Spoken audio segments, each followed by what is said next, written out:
హే investors, Friday రోజు మార్కెట్‌లో power stocks అన్నీ బాగా కరెక్ట్ అయినాయి. చాలా మటుకు 7, 8% దాకా కూడా పడ్డట్టున్నాయి. దానికి మేజర్ కారణం 4 చైనీస్ కంపెనీస్‌ని అలో చేశారు. ఇండియన్ గవర్నమెంట్ పవర్ ప్రాజెక్ట్స్‌లో బిడ్ చేయడానికి. ఆ 4 కంపెనీలు ఏంటంటే టీవీ ఎనర్జీ, ఎన్ఈఐ, ఎన్‌డబ్ల్యూ, టైకాయ్. సో, దీనివల్ల చాలా స్టాక్స్ కరెక్ట్ అయినాయి కదా! యాస్ ఎ ఇన్వెస్టర్‌గా ఇది లాంగ్ టర్మ్ ఆపర్చునిటీయా, ట్రాపా మనం డిస్కస్ చేసుకుందాం. ముందుగా ఏమేమి ఎఫెక్ట్ ఉంటుందో చూద్దాం. టీబీఏ చూడండి. టీబీఏ చాలా పెద్ద కంపెనీ. దాంతో పాటు ఎన్ఈఐ గూడా వాళ్ళు డిఫరెంట్ డిఫరెంట్ ప్రొడక్ట్స్‌లో ఉంటాయి. ఇక్కడ మీరు ప్రొడక్ట్ కేటగిరీ ఇండియన్ లీడర్స్ ఎవరున్నారు? చైనీస్ కాంపిటీటర్స్ ఎవరు అలౌడ్? ఇప్పుడు 4 కాంపిటీటర్స్ ఇక్కడ. మేజర్‌గా హై కేవీ ట్రాన్స్‌ఫార్మర్స్ ఎవరెవరైతే తయారు చేస్తారో జీఈ వర్నో గాని, సీజీ పవర్ గాని, డార్లిల్, అట్లాంటా. సో, ఇవన్నీకి ఎఫెక్ట్ చాలా ఎక్కువుంటది. డిస్ట్రిబ్యూషన్ ట్రాన్స్‌ఫార్మర్స్‌లో ఎవరెవరున్నారు? సీజీ పవర్, వోల్టాప్, అట్లాంటా, డారిల్. హెచ్‌వీడీసీలో హిటాచీ ఎనర్జీ అండ్ ఇక్కడ చూసుకుంటే జీఏఎస్‌లో కూడా Hitachi, GE Vernova, AS switch గేర్‌లో కూడా జీఈ వర్నోవా అండ్ సర్క్యూట్ బ్రేకర్‌లో Hitachi Energy and GE Vernova, CG power ఉన్నాయి. సో, వీటన్నిటికి ఎఫెక్ట్ ఉంటుంది ఖచ్చితంగా. ఎందుకంటే వీళ్ళు ఒకవేళ బిడ్ చేస్తే మార్జిన్స్ పైన ప్రెషర్ ఉంటుందేమో అని చెప్పేసి. ఇది డిమాండ్ సైడ్ ఇష్యూ కాదు. Supply side issue. డిమాండ్ చాలా ఎక్కువగా ఉంది. బట్ సప్లై మన దగ్గర అనుకున్నంతగా లేదు. సో, గవర్నమెంట్ అలో చేయడానికి ముఖ్య కారణం ఏంటంటే మన దగ్గర సరైన కెపాసిటీ లేదు.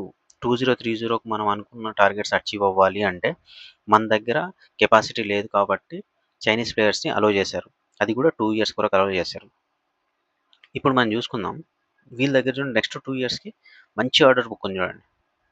సీజీ పవర్‌కి 1.39x FY26 యొక్క ఆర్డర్ బుక్‌తో చూస్తున్నా.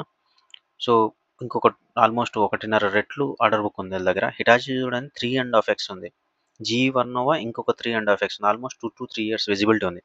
టారెల్ కూడా 2.5 ఇయర్స్. అండ్ అట్లాంటా కూడా 1.35. సో, డిమాండ్ సైడ్ ఎట్లాంటి ఇష్యూ లేదు. మరి పడ్డదెందుకు? పడ్డది మెయిన్‌గా బిడ్‌లో ఎక్కడన్నా తక్కువకు వాళ్ళు కోట్ చేస్తే మార్జిన్ పైన ప్రెషర్ ఉంటుందని. ఇది ఇంపార్టెంట్. ఇంక మనం చూసుకోవాల్సింది మన థీసిస్ ఏంటంటే అసలు ఇది ఆపర్చునిటీయా కాదో చూద్దాం. స్ట్రాంగ్ ఆర్డర్ బుక్స్ ఉన్నాయి కాబట్టి 2-3 ఇయర్స్ ఇష్యూ ఉండదు. సప్లై సైడ్ బాటిల్ నెక్ ఉంది. నిజంగానే బాటిల్ నెక్ ఉంది. ఎందుకంటే మన దగ్గర ట్రాన్స్మిషన్ నెట్వర్క్ 900 గిగావాట్ చేద్దాం అనుకుంటున్నారు. Transformer related and transformer equipment రిలేటెడ్‌గా మన దగ్గర సరైన సప్లై లేదు. కాబట్టి 2 ఇయర్స్ వరకు అలో చేశారు.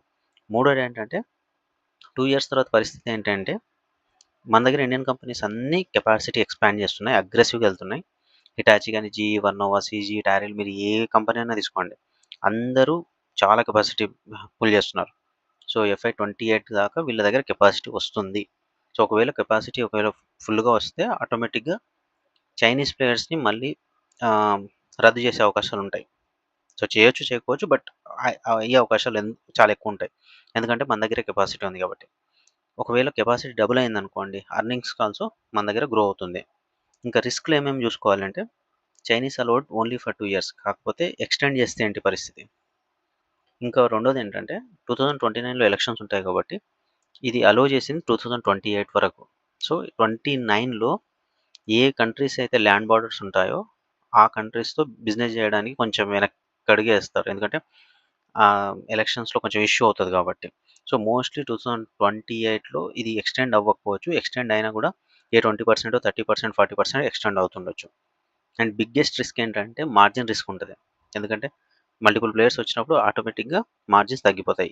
ఇది మేజర్ రిస్క్. మార్కెట్ భయపడుతున్నదంతా బిగ్గెస్ట్ రిస్క్ మార్జిన్ ప్రెషర్. ఇప్పుడు మనం చూసుకోవాల్సింది నెక్స్ట్ 12-18 మంత్స్‌లో ఆర్డర్ ఆర్డర్ ఇన్‌ఫ్లోస్ ఎలా ఉంటున్నాయి? ఆర్డర్ బుక్ ఏమైనా గ్రో అవుతుందా లేదా? ఈబిటా మార్జిన్స్ ఎలా ఉంటున్నాయి? కెపాసిటీ యుటిలైజేషన్ ఎట్లా జరుగుతుంది? Execution and project delivery and working capital exports గురించి మనం డిస్కస్ చేసుకోవాలి. అంటే మనం ట్రాక్ చేస్తూ ఉండాల. ఓవరాల్‌గా చెప్తే ఇప్పటికి మన దగ్గర మాత్రం డిమాండ్ సైడ్ ఇష్యూ లేదు. డిమాండ్ మాత్రం చాలా ఎక్కువగా ఉంది. ఓన్లీ థింగ్ ఏంటంటే మార్జిన్ మీద ప్రెషర్ ఉంటుందని భయపడుతున్నారు.